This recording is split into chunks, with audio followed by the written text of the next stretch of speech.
Sí, muchas gracias y gracias por la invitación a hablar en el coloquio. Me da mucho gusto estar de regreso en México y en la UNAM después de muchos años fuera. Les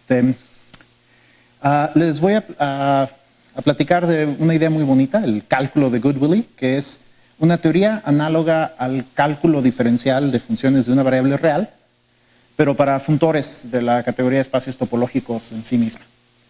Y sé que a todo el mundo le gustan los funtores, entonces les traigo algo aparte para los que no les interese eso. Les voy a poner un problemita. La respuesta a este problema va a ser relevante para lo que les voy a explicar del cálculo de Goodwillie. El problema es hallar todas las funciones de los reales en los reales, continuas,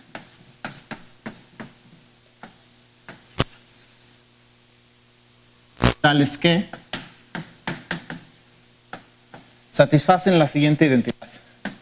F de x más y menos w es f de x más f de y menos f de w.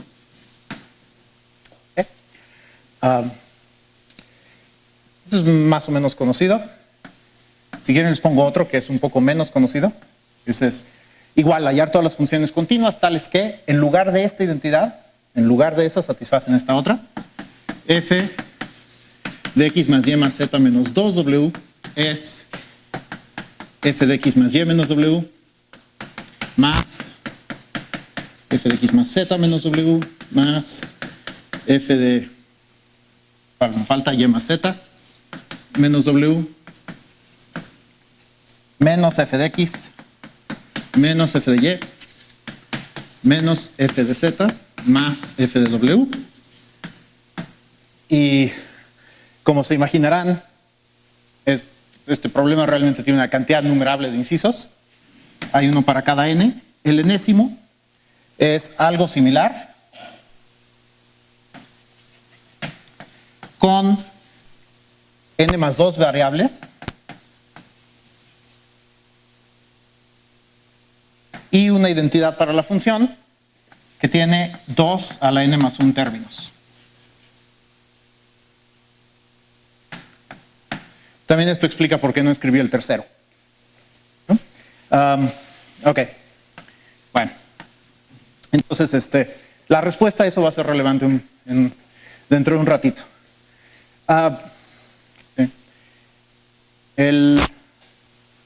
Cuando estaba estudiando el doctorado, en una misma semana me tocó oír una plática de Robion Kirby sobre el cálculo de Kirby y una plática de Tom Goodwillie sobre el cálculo de Goodwillie.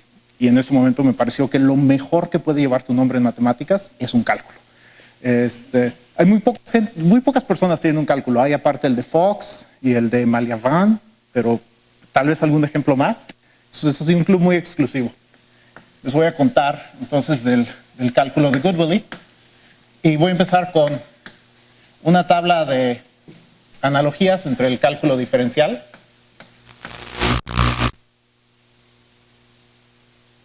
y este cálculo de Goodwillie. Goodwillie, ahorita lo escribo. Tom Goodwillie. Es un profesor en la Universidad de Brown.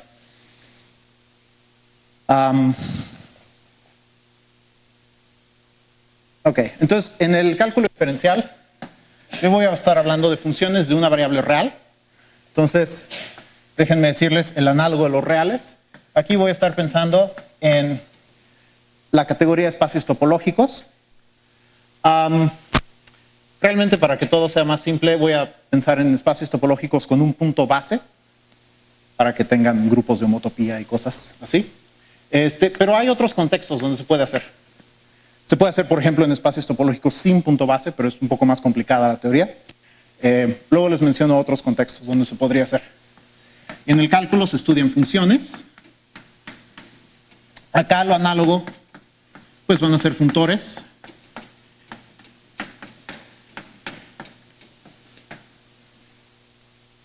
Y un funtor simplemente a cada espacio topológico le asocia otro. Y a cada función continua entre dos espacios topológicos le asocia una función continua entre las imágenes. Me voy a concentrar en el espacio que le asocia a cada espacio. Entonces, cuando escribo una fórmula para un funtor, va a ser qué espacio le asocia a cada espacio, ¿no? Por ejemplo, podríamos tener el funtor que a cada espacio le asocia, no sé, hay algún otro espacio fijo A, tomas el producto cartesiano de A con el producto de X consigo mismo. Formulitas simples así definen funtores. Voy a estar pensando en ese tipo de cosas. Y no todos los funtores se pueden estudiar cómodamente con los métodos de teoría de homotopía. Por lo menos debe pedir uno que preserve equivalencia homotópica. Esa es la primera de muchas pequeñas mentiras. Debí haber dicho que preserve equivalencia homotópica débil. Si no saben la diferencia, no se preocupen. Y bueno, en el cálculo diferencial, después uno define la derivada de una función con este límite. Y de este lado de la analogía, no está claro qué poner. La analogía no va por ahí. Esto no es como vamos a generalizar la idea de derivadas. ¿Okay? Entonces, para generalizar la idea de derivadas, vamos a recurrir al álgebra. En el plan usual del cálculo, pues puede uno empezar con funciones, definir derivadas.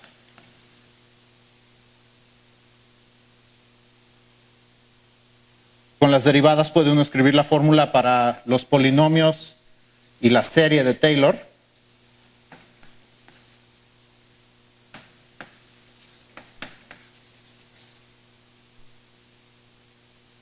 Pero no es el único orden en que puede uno hacer las cosas. Podría de las funciones pasar a los polinomios. Esto es la idea de aproximación. Y ya que tiene uno definido los polinomios de Taylor, extraer los coeficientes de las derivadas, ¿no? Este es el camino que va a tomar el cálculo de Goodwillie. Entonces, lo que sí va a tener un análogo es la noción de polinomio de grado menor o igual que n. Eso va a tener un análogo de este lado que se llama ser un funtor n escisivo. Y esta palabra decisivo tiene que ver con el axioma de decisión para teorías de cohomología generalizada, si saben de eso. Voy a explicar qué son los funtores n decisivos. Eso va a tomar la mayor parte de la plática, me imagino. Y bueno, ya que uno tiene una noción de polinomio de grado a lo más n, el polinomio de Taylor es el polinomio de grado a lo más n que mejor aproxima la función. Entonces, con esto ya puede uno definir el enésimo polinomio de Taylor.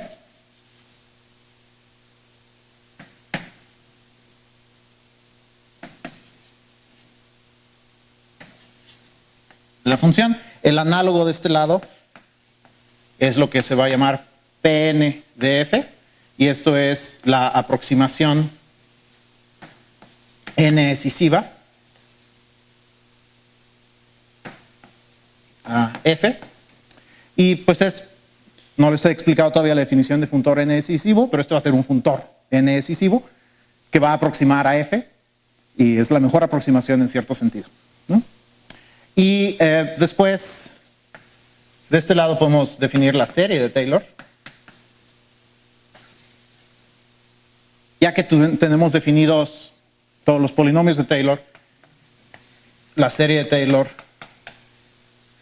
se puede definir simplemente como el límite. Bueno, entonces voy a explicar más acerca de qué es un funtor n decisivo. Y después hay otras entradas en la tabla de analogías que son bastante interesantes también. Los coeficientes, este último paso. Dado ya el polinomio de Taylor, extraer los coeficientes. Ese es un renglón interesante en la tabla. No está a priori claro qué clase de objeto va a ser el coeficiente. Ok. Bueno, entonces, déjenme hablar de los funtores n decisivos y para simplificar las cosas voy a hablar de funtores 1 decisivos primero.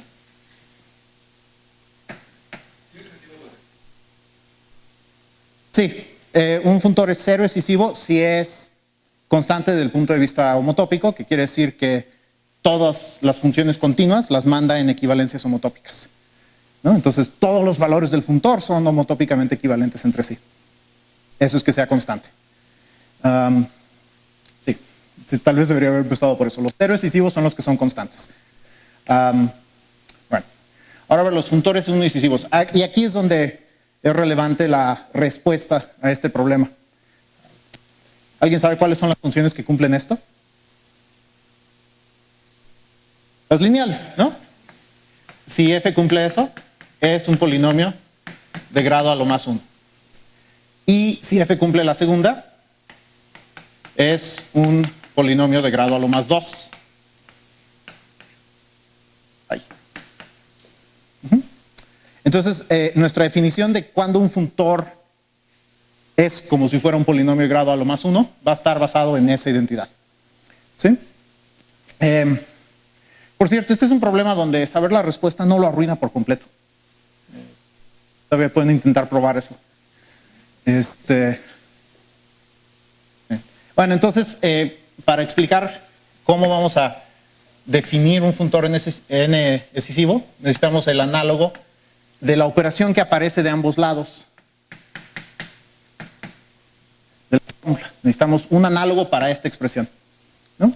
Ahora, cuando ustedes tienen números, los pueden sumar y restar sin saber más acerca de ellos, pero con la operación que va a ser análoga en espacios requiere un poquito de información adicional antes de operar con los espacios. Entonces vamos a empezar con 3 espacios W, X y Y, y 2 funciones continuas entre ellos.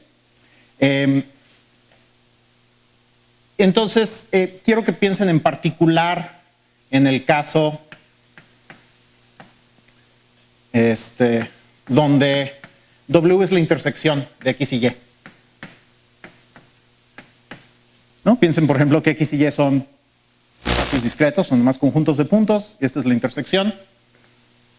Entonces, si estos números denotan las cardinalidades de esos conjuntos, esta es la fórmula para la cardinalidad de la unión, ¿no?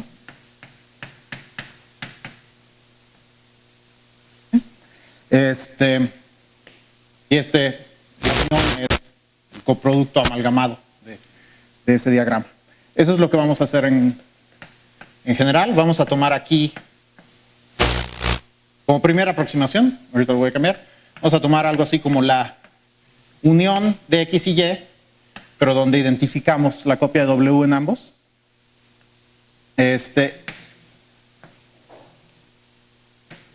¿Prefieren otro término? ¿Coproducto fibrado? Estoy tratando de popularizar coproducto amalgamado. Eso es, toman la unión de X y Y luego para los puntos que están en W identifican la imagen en X de ese punto con la imagen en Y. Esto no es una relación de equivalencia, pero genera una relación de equivalencia. Toman el cociente de este espacio. Ahora, por lo mismo que les dije que aquí no podemos usar funtores arbitrarios, sino que necesitamos los que se puedan estudiar con herramientas de teoría de homotopía, esta construcción no es exactamente la que vamos a usar, sino una variante que es homotópicamente invariante. Esta no tiene esa propiedad. Si yo reemplazo W, X y Y por espacios homotópicamente equivalentes, el resultado de esto no se vuelve homotópicamente equivalente al anterior. Pero hay una variante simple que sí. Le voy a poner una H de homotópico y es una adaptación de la construcción del cilindro de una aplicación. ¿Me han visto? Tengo W por el intervalo y uso F y G para pegar las tapas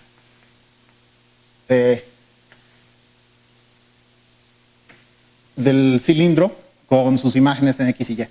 Entonces los puntos de esta tapa los identifico con su imagen en X, los puntos de la otra tapa los identifico con su tapa en Y, ¿no? Entonces, esto va a ser el sustituto de la expresión X más Y menos W. Estoy pegando los espacios X y Y, pero estoy identificando la copia de W que hay en cada uno para no contar doble. Y entonces esto es algo así como la unión. Piensen en el ejemplo de la cardinalidad cuando son conjuntos finitos. Ok. Y esto realmente es una especie de unión de X y Y, donde obligas a W a hacer la intersección. Y en topología algebraica hay muchas herramientas para estudiar esos espacios y uno entiende bien los espacios X y Y W. Y déjenme nada más mencionar la sucesión de Mayer-Vietoris, que si uno tiene conocimiento de la homología de estos tres espacios, la sucesión de Mayer-Vietoris les da información acerca de la homología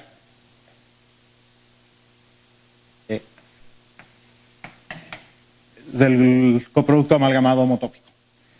¿Sí? Si han visto la sucesión de Mayer-Vietoris, pero solo para cubiertas abiertas de un espacio, esto es solo una pequeña generalización. Tomen como abierto X más la mitad del cilindro y Y más la mitad del cilindro, y el Mayer-Vietoris que conocen les da este. Bueno, entonces Mayer-Vietoris, véanlo como el análogo de esta fórmula para la cardinalidad de la unión de dos conjuntos. Ok, entonces eso es lo que va a reemplazar esto en el lado izquierdo del problema.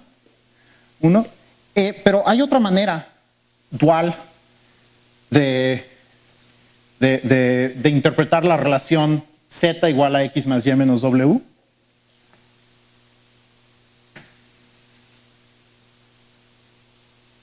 Ahora, si empiezan con esta parte del diagrama,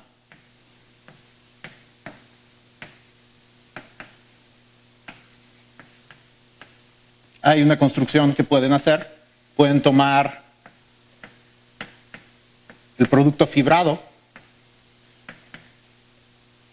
El producto fibrado son simplemente las parejas que tienen la misma imagen en Z.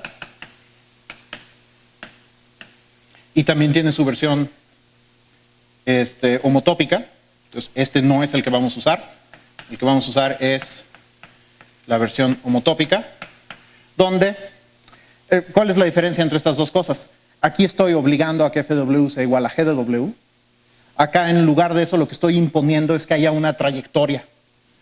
Este W cruz el intervalo menos 1, 1, que conecta FW con GW. Entonces, se cambian igualdades por trayectorias. Acá es la misma diferencia. Cambiamos igualdades por trayectorias.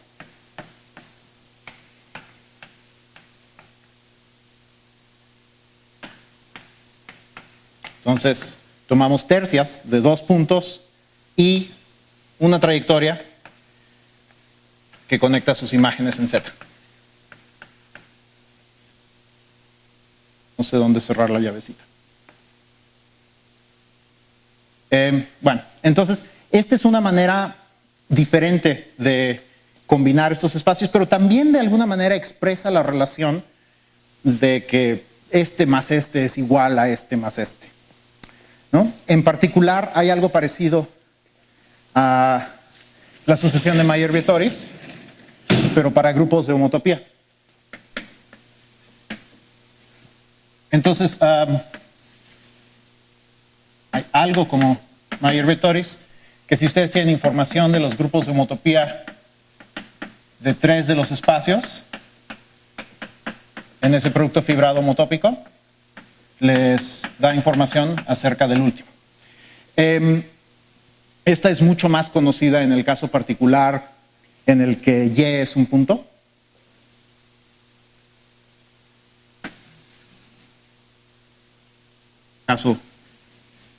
El caso más conocido. Si Y es un solo punto, entonces W es lo que se llama la fibra homotópica de H. Y esta sucesión de Mayer-Vittoris es la sucesión exacta larga de grupos de homotopía. ¿Conocen eso? Esta es una pequeña generalización de eso, no es mucho más general. Pero lo menciono para que vean como que en este caso también hay un análogo de la fórmula Z es X más Y menos W. ¿Ok? Ahora, la definición de funtor escisivo combina ambas cosas. Un funtor es uno escisivo. Entonces, la definición de uno decisivo va a ser un análogo del problema 1, solo que de ambos lados, adentro de la F, voy a usar los coproductos amalgamados para representar esa operación X más Y menos W, y afuera, en los valores de la F, voy a usar los productos en lugar de eso. Entonces, un funtor es uno decisivo si cuando tienen un diagrama en el que Z es el coproducto amalgamado homotópico de los otros. Eso es lo que significa en esta plática ese símbolo.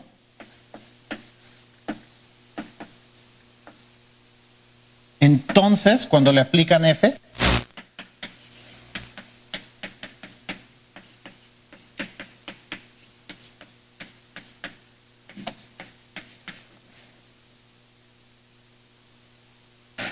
obtienen uno de los otros, en los que F de W es el producto fibrado.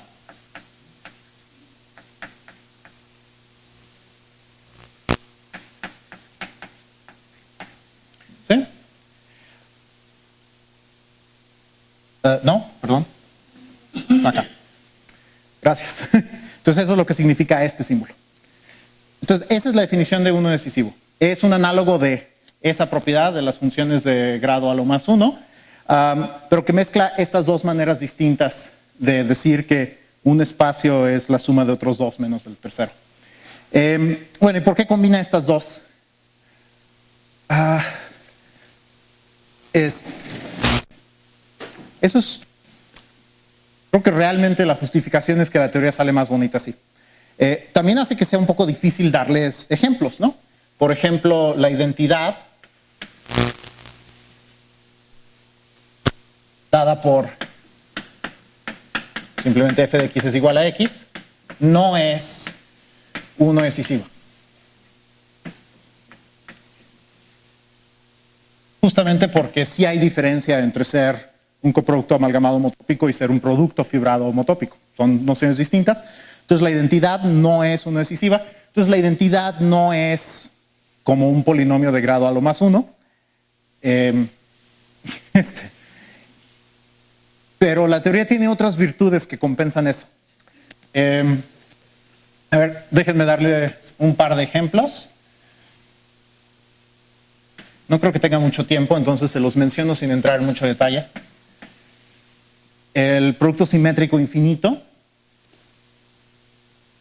que esto es el monoide conmutativo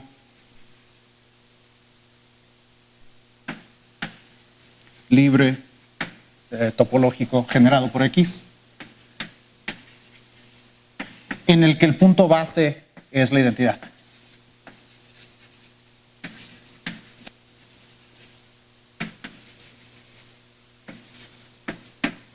Es la identidad del monoide. Estos son todos los subconjuntos finitos de X no ordenados. Subconjuntos finitos de X, todos juntos, donde identifican a cualquier eneada, le pueden agregar el punto base donde quieran y representa el mismo elemento de esto. Este tiene la propiedad de que convierte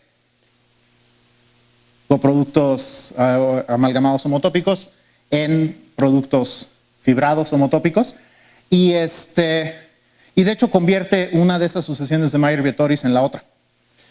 Este funtor tiene la propiedad de que si uno le calcula los grupos de homotopía a este espacio, eso recupera los grupos de homología del espacio con el que empezaron. Y aquí también hay algunas restricciones técnicas. X debe ser conexo. Cuando n es 0 debería estar hablando de homología reducida. Pero bueno, básicamente este funtor convierte grupos de homotopía en grupos de homología. Y esa no es la definición más usual de grupos de homología, pero gente que está en el público ha escrito libros de texto donde esta es la definición. Carlos y Marcelo. Esta es una manera perfectamente aceptable de definir los grupos de homología. Esto convierte la Mayer-Vietoris para homología en la Mayer-Vietoris para grupos de homotopía. Y otros ejemplos, por ejemplo, lo que se conoce como Q de X, que es una especie de límite de... Tomen el espacio X, tomen la enésima suspensión, tomen el enésimo espacio de lazos. Estas son las funciones de la esfera Sn en la suspensión. Y si toman el límite cuando n tiende a infinito, obtienen un nuevo espacio. Este es otro ejemplo de un funtor que es uno decisivo. Y así como también, cuando tienen un funtor uno decisivo, siempre pueden sacarles los grupos de homotopía a los valores del funtor y preguntarse ¿qué es eso del espacio original? En este caso es lo que se llaman los grupos de homotopía estables de X. Y también es una teoría de homología, también tiene su sucesión de Mayer-Vietoris. Y de hecho, yo creo que esto justifica el interés en la topología algebraica en esta definición de uno decisivo que tiene esta asimetría. Así los funtores uno decisivo corresponden a teorías de homología generalizadas. Bueno, entonces eso es lo que significa que un funtor sea como un polinomio de grado a lo más 1. Ok. Ahora, realmente debería ahora decirle qué significa que sea un polinomio de grado a lo más n cuando es mayor que 1. No quiero entrar en mucho detalle, pero la definición es similar. Los funtores n decisivos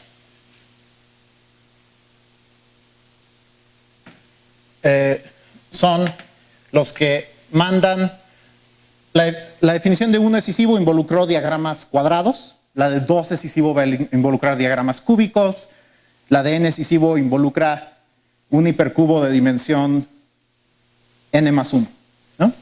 Entonces manda n más 1 cubos cuyas caras de dimensión 2, vean ahora el segundo problema. Sigue apareciendo ese x más y menos w que aparecía en el problema 1, ¿no? Entonces estoy hablando de un cubo donde las caras siguen siendo coproductos amalgamados homotópicos, entonces cuyas caras de dimensión, déjenme abreviar todo eso con ese símbolo, manda estos cubos en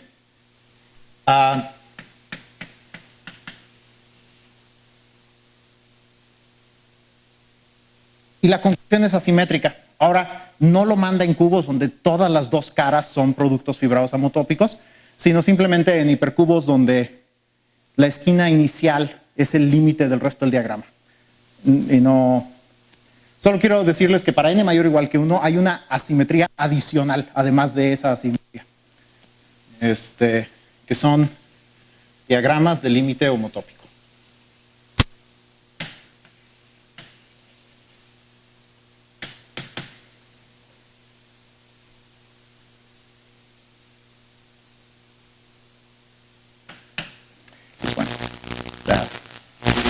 De esto solo quiero que se queden con la idea de que la definición involucra diagramas también, involucra lo mismo de pedir que el funtor mande cosas que son como coproductos en cosas que son como productos. Es ligeramente más complicado que eso. Bueno. Y ahora...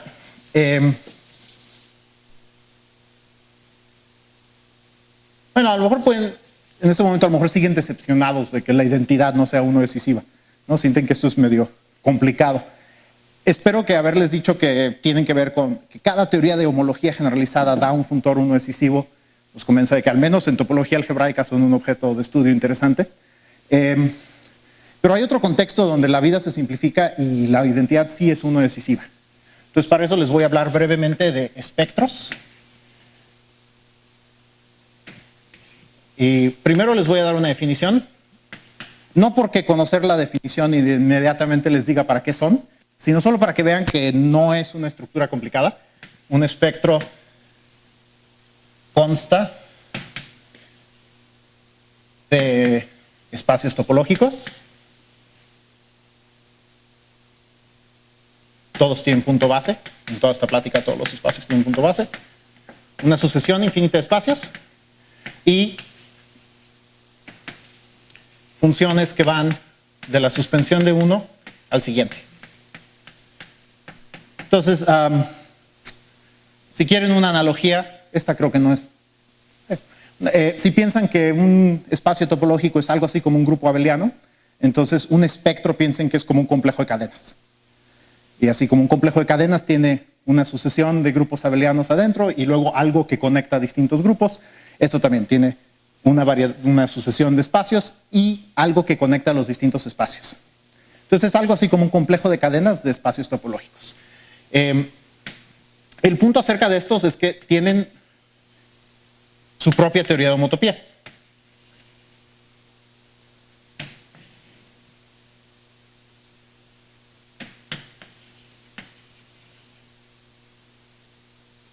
Hay definiciones de equivalencia homotópica entre espectros, de producto fibrado homotópico, de coproducto amalgamado homotópico. Todas estas nociones tienen análogos para espectros. Y es otra teoría de homotopía que se llama teoría de homotopía estable.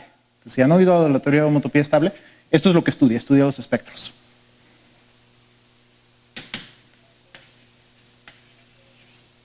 A veces, para enfatizar la diferencia, a la teoría de homotopía de espacios topológicos se le dice inestable por eso.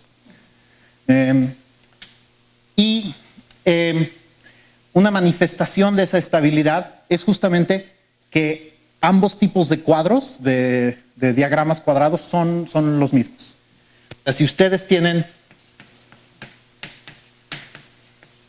espectros con morfismos de espectros entre ellos, sucede que este es el coproducto amalgamado homotópico. Sí y solo sí, el primero es el producto de los otros. Esto es lo que se llama estabilidad. Entonces, este es otro contexto donde pueden hacer cálculo de Goodwillie con las mismas definiciones, pero aquí sí la identidad es un polinomio de grado 1. Es lo que uno esperaría. ¿Sí? Y muchos aspectos de la teoría se simplifican cuando uno trabaja con espectros en lugar de espacios topológicos.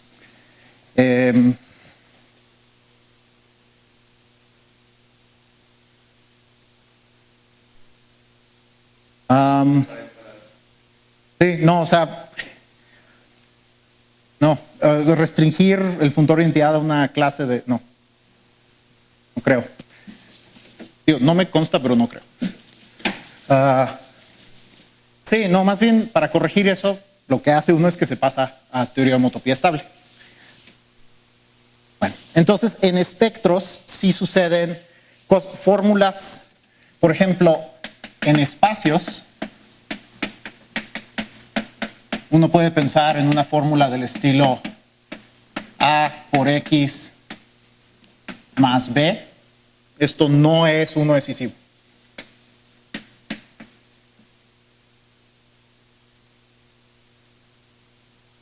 ¿No? Las fórmulas que se ven como polinomios de grado a lo más 1 no funcionan en espacios.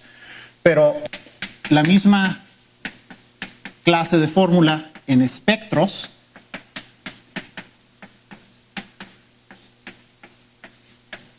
los símbolos son distintos por motivos históricos, pero esto es A por X más B. Esto sí es uno decisivo.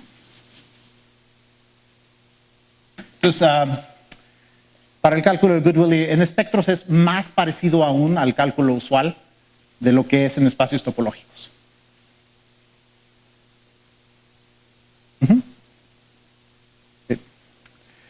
Sí, son. ¿Qué es lo que esperaría uno de? Si algo es un polinomio de grado a lo más 1, también es de grado a lo más n para n mayor o igual que 1. Muchas de esas propiedades sí funcionan igual. Déjenme dejar eso ahí arriba. Ok, entonces les quería platicar un poco de espectros porque van a salir más adelante cuando les platique qué son los coeficientes. Déjenme ver qué tanto me tengo que curar. Creo que vamos bien. Entonces, ok, ya les expliqué que hay una definición ligeramente complicada, pero hay una definición de cuando un funtor es como si fuera un polinomio de grado a lo más n. Y entonces, ahora, ¿qué es esto?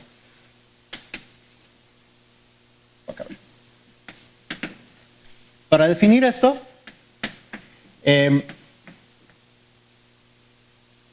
digo que es otro funtor, este sí es n decisivo, ¿no? Y viene con una transformación natural desde f, morfismo de funtores, que les permite compararlos. Entonces, esto piensen como algo que les permite calcular el residuo en el polinomio de Taylor. Esta función representa la diferencia f menos su enésimo polinomio de Taylor. Entonces, decir que es una buena aproximación es decir cosas acerca de esta función. ¿Okay? Bueno, y la mejor aproximación es una que te permite definir morfismos a cualquier otra aproximación n decisiva. Entonces, es el funtor n decisivo universal que recibe una transformación natural desde f. Entonces, bueno, si no están muy acostumbrados a ese lenguaje categórico, simplemente es un funtor n decisivo que se le asocia de manera canónica al funtor f. Y es mejor que los demás funtores n decisivos en este sentido, ¿no? Los demás son como un cociente de este es el primero. Bueno, y esta aproximación tiene varias propiedades que uno querría que tuviera. Decisivo. Por ejemplo,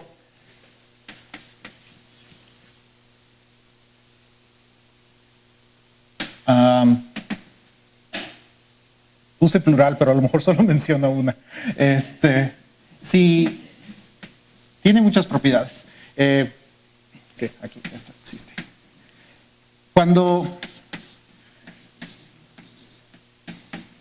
Si tomo la aproximación, el polinomio de Taylor de grado n de una función, y luego al polinomio le tomo el polinomio de Taylor de un grado menor, pues simplemente es tomar los primeros términos de este polinomio, y es lo mismo que si directamente hubiera tomado el enésimo polinomio de Taylor de la función.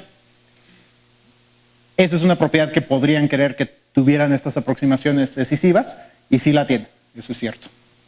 Y entonces en particular quiere decir que todas se pueden comparar entre sí, tienen este tipo de flechas. Esta,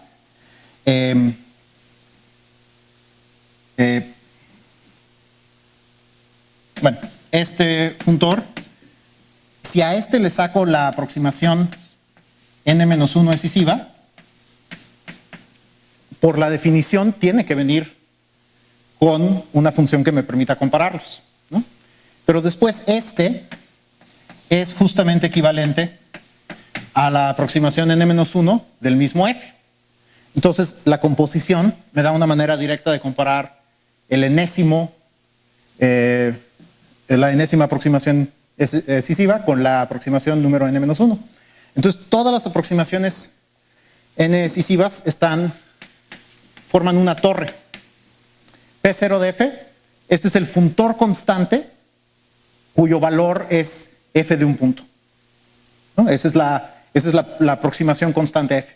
Si sé que f si le quiero sacar el término constante a la serie de Taylor de una función, simplemente la tengo que evaluar en 0, ¿no? Y tomo, bueno, y después dijimos que va a haber una manera de comparar la parte lineal con la parte constante, la parte cuadrática con la parte lineal, etc.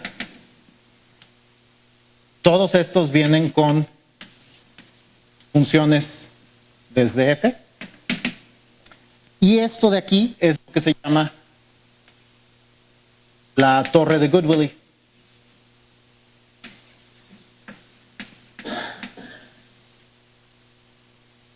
De f. Y esto es lo que sustituye a la serie de Taylor, ¿no? Pueden después tomar el límite inverso de esta colección, evaluar en un X, tomar el límite inverso, y eso es como el valor de la serie de Taylor en el espacio.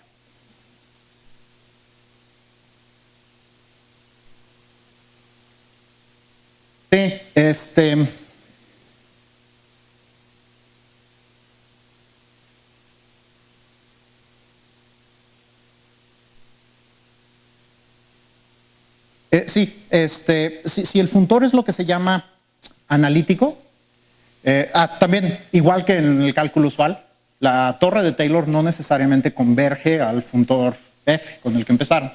Hay una condición que se llama ser analítico que garantiza que sí, y esa tiene que ver con la conectividad del... un poco técnico y no lo quisiera explicar, pero tiene que ver con qué tanto preserva la conectividad de los cuadros a los que se le aplica f. La conectividad quiere decir cuántos grupos de homotopía de la fibra homotópica son 0, ¿no? Y otra manera de decir cuál es para ese caso en el que el funtor satisfaga una cota. La definición de analiticidad es algo así como que preserva por lo menos con este factor la conectividad, da una especie de radio de convergencia para la serie de Taylor. En términos de eso pueden expresar que sea la mejor aproximación en decisiva, diciendo que la fibra homotópica de este morfismo es altamente conexa.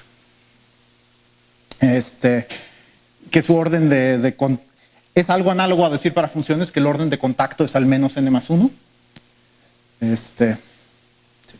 Sí hay algo análogo a todo eso.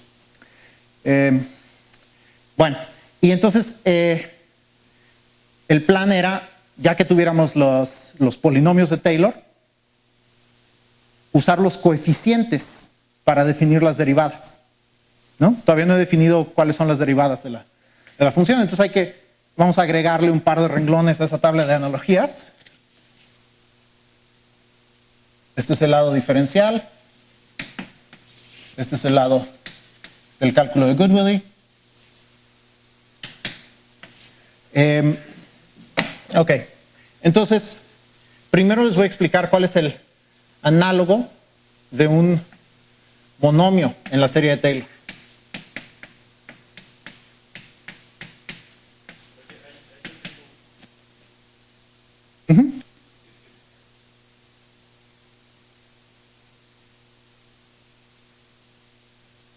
¿Cómo?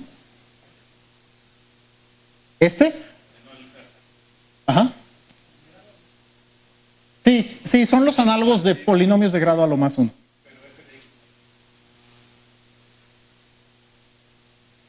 Si f de 0 es 0, pero si no, no.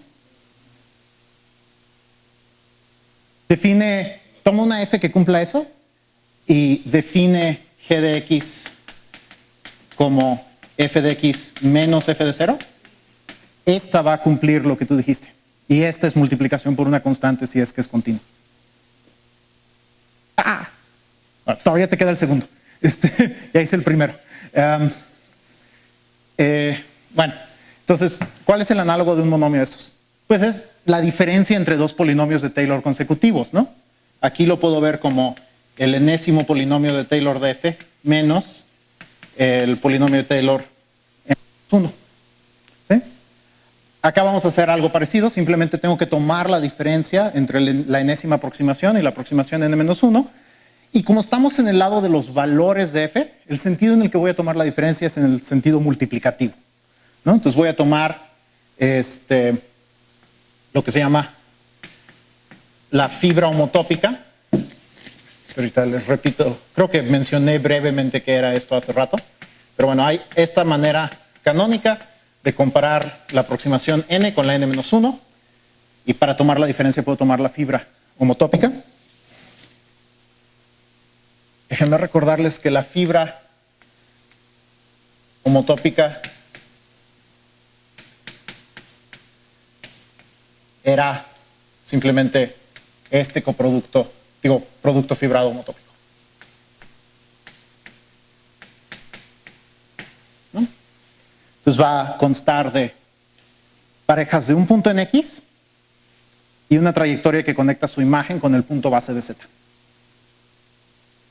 Es una manera de medir qué tanto difieren dos espacios. En particular, los grupos de homotopía de este espacio son una buena medida de qué tan diferentes son los grupos de homotopía de este de los grupos de homotopía de este. Ok. Este de NDF es lo que se llama N homogéneo.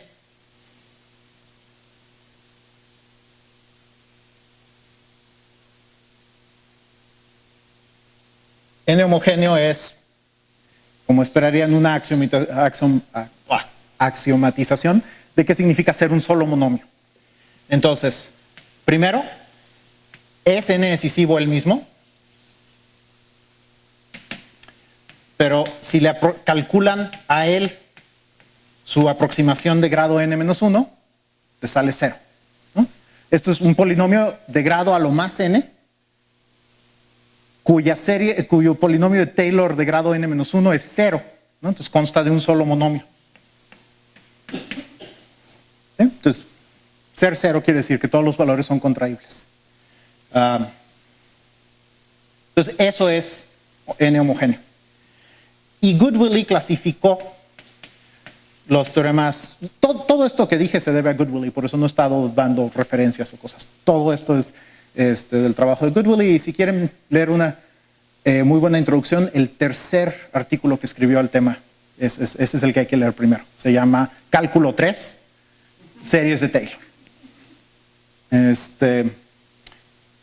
Si un funtor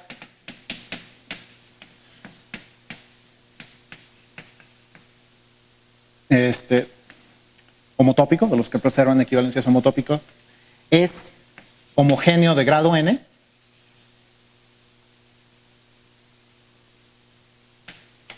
entonces es de la siguiente forma. Existe un espectro, por eso les conté hace rato los espectros, A, que tiene una acción del grupo simétrico en n letras,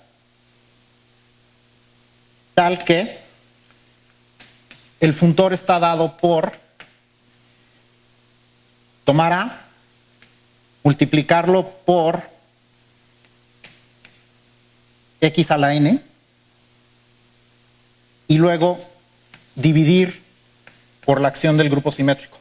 El grupo simétrico actúa en A por esta acción y actúa en x a la n permutando los factores, y aquí toman el cociente de la acción diagonal. Y esto se supone que les debe de recordar a por x a la n dividido entre n factorial. ¿No? Tomar órbitas del grupo simétrico es parecido a dividir entre n factorial. Entonces, esta es una clasificación. Todos los funtores homogéneos de grado n tienen su coeficiente A, y A es, esto resuelve un misterio. ¿Y qué tipo de objetos son los coeficientes? Son espectros con una acción del grupo simétrico del orden correspondiente. Entonces, por el teorema de Goodwillie, tiene que ser de la forma, bueno, y aquí técnicamente esto que escribí es un espectro, necesito volver a convertirlo en espacio. Eso se hace aplicando un funtor que se llama lazos infinito, del que no voy a decir nada más.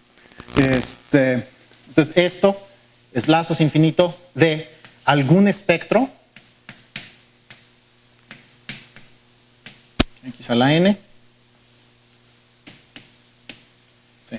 Y aquí la h está para recordarles que no es literalmente el cociente por la acción del grupo simétrico, así como antes no usamos el coproducto amalgamado, sino que hicimos una versión homotópica de ese, también hay que hacer una versión homotópica de tomar las órbitas. Entonces, esta línea léanla como definición de este. ¿Ok? Entonces, esto va a ser un cierto espectro con una acción del grupo simétrico, y eso es lo que corresponde en la tabla de analogías a la derivada enésima evaluada en cero.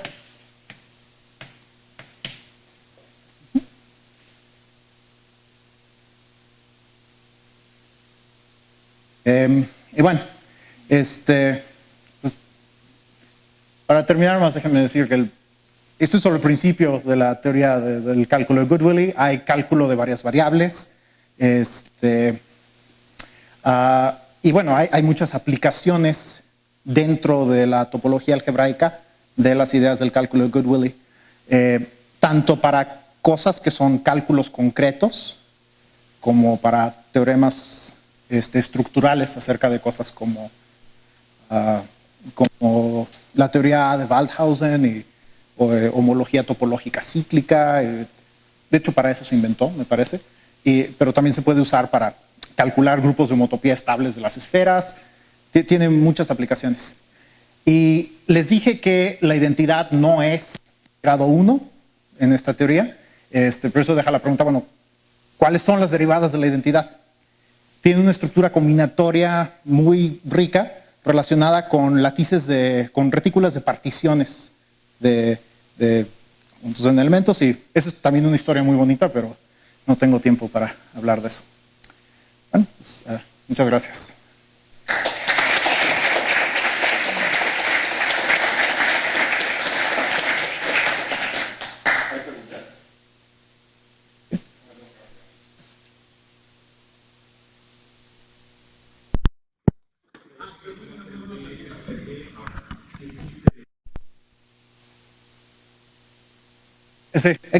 Esa es muy buena pregunta porque la respuesta es no. Sí, no es tan fácil. Estas cosas son como haces fibrados. Entonces, saber cómo difiere un nivel del siguiente, conocer estos dos no permite recuperar este. Como un haz vectorial puede estar torcido. Entonces, simplemente saber la base y la fibra no te dicen exactamente cuál es ese, ¿no? Entonces, calcular las derivadas es menos información. Si funtores distintos pueden tener las mismas derivadas. Es más, te puedo dar un ejemplo simple. Si quiero tener esas derivadas, una manera de lograrlo es simplemente usar la fórmula de la serie de Taylor.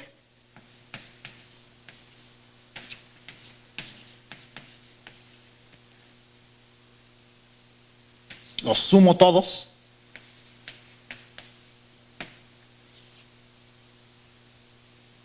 ¿No?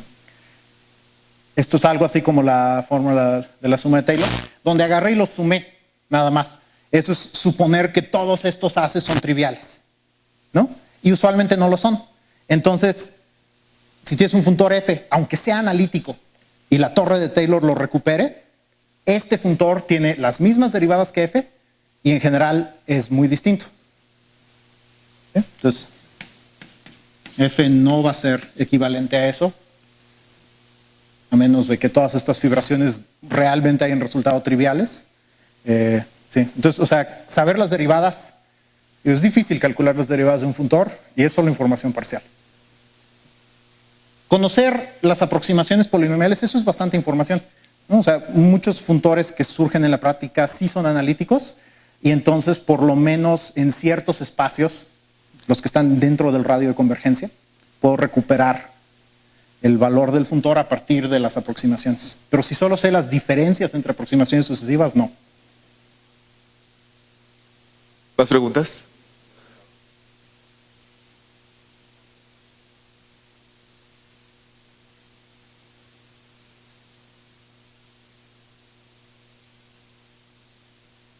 Uh-huh.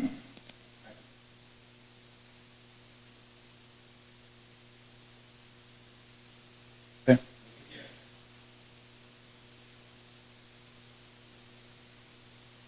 Uh-huh. Pero ¿para qué sirve? Sí. Sí. Bueno, estos son, pues miden algo acerca de tu funtor y son más simples que el funtor, entonces tienes más esperanza de poder estudiar estos. Y hay una sucesión espectral que permite aproximar los grupos de homotopía de valores de f a partir de grupos de homotopía de las derivadas.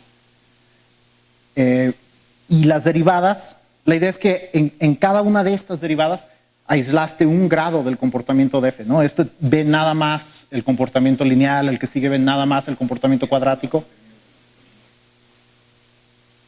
No, justamente los monomios de la serie de Taylor. Que saber los monomios y saber las derivadas, eso sí es equivalente. Esta fórmula permite definir uno en términos del otro. Y si tiene uno información de todas las derivadas de todos los órdenes, de los grupos de homotopía, de esto puede uno aproximar los grupos de homotopía de f mismo. Bueno, técnicamente de P infinito de f, pero si tu funtor es analítico, entonces también de f. Y la idea es que estos, en general calcular grupos de homotopía es bastante complicado, pero los de estos pueden ser mucho más simples que los de f. Y entonces incluso tomar esta sucesión espectral para el caso de la identidad da una manera relativamente efectiva de calcular los grupos de homotopía estables de las esferas, ¿no? Tomas f igual a la identidad y luego tomas x igual a una esfera.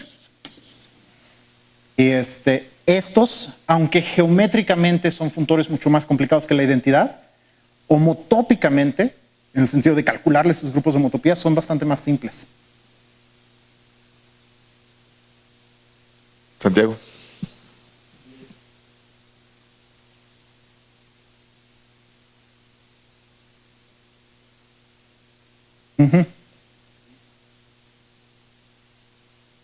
Sí, sí. O sea, la idea del cálculo de Goodwillie es muy general y se puede intentar en prácticamente cualquier categoría que tenga algo parecido a una noción de homotopía.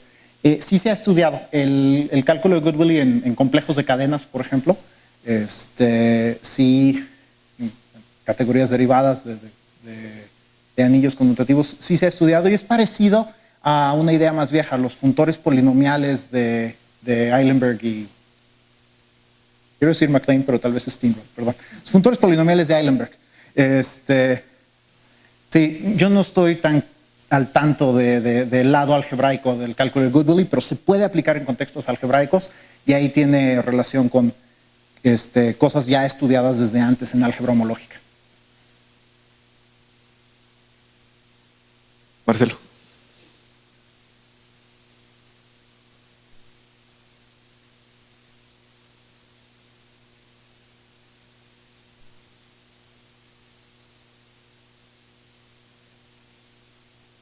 No, yo creo que no. No. O sea, por ejemplo, cuando f es lazos, ese es un ejemplo, ¿no? Más o menos igual de...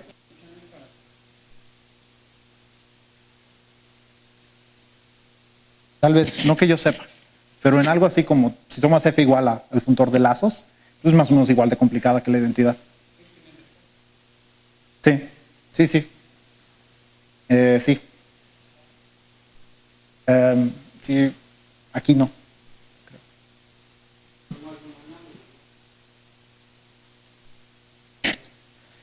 No que yo sepa, es posible, pero no que yo sepa. Bien, pues podemos continuar la conversación. Acá afuera tenemos botana y la semana que entra tenemos el Congreso Nacional, no tenemos coloquio. Nos vemos dentro de 15 días aquí. Gracias, Omar.